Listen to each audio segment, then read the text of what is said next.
les manuscrits d'autrefois étaient décorés, on les enluminait et les mettre en lumière en fait.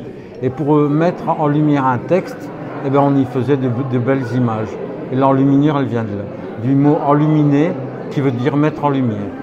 Avant l'imprimerie, il y avait donc ces fameux manuscrits qui sont arrivés jusqu'à nos jours dans un état de conservation qu'un livre d'aujourd'hui n'aurait pas survécu autant de siècles. Il faut savoir que l'enluminure, elle date du 6e au 15e siècle, date à laquelle il y a eu l'imprimerie. Et du coup, toutes ces belles œuvres qui ont été réalisées, eh bien, on arrive encore à les apprécier et à les découvrir aujourd'hui. Donc on a eu la chance d'avoir un maître de stage qui nous a appris les techniques médiévales avec le plus possible l'honnêteté du métier qu'ils avaient. Alors on travaille sur du parchemin et en l'occurrence de la peau de chèvre. À ma connaissance, il n'y aurait que 3 parcheminiers en France.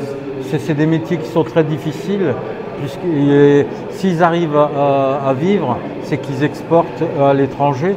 S'ils ne travaillent pas avec l'étranger, en France, des enlumineurs, il n'y en a plus trop. La première étape, c'est de préparer nos pigments.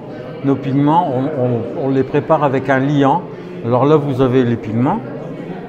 C'est de la poudre en fait, c'est de la poussière de pierre, de terre, ça peut être végétal, minéral. Et puis le liant, on le fabrique nous-mêmes. Et donc ça c'est la première étape. La deuxième étape, ça va être de préparer le parchemin. On va le mouiller, le tendre et le punaiser ou l'agrafer en tout cas sur une planche. À peu près 150 heures, au bas mot. En fait, il faut savoir que le temps n'existe pas en enluminure. Et vous remarquerez aussi qu'il n'y a aucune signature. Parce qu'on reproduit des images qui ont été faites non pas par une seule personne, mais par tout un groupe de personnes. Et c'est pour ça que les enluminures ne sont pas signées.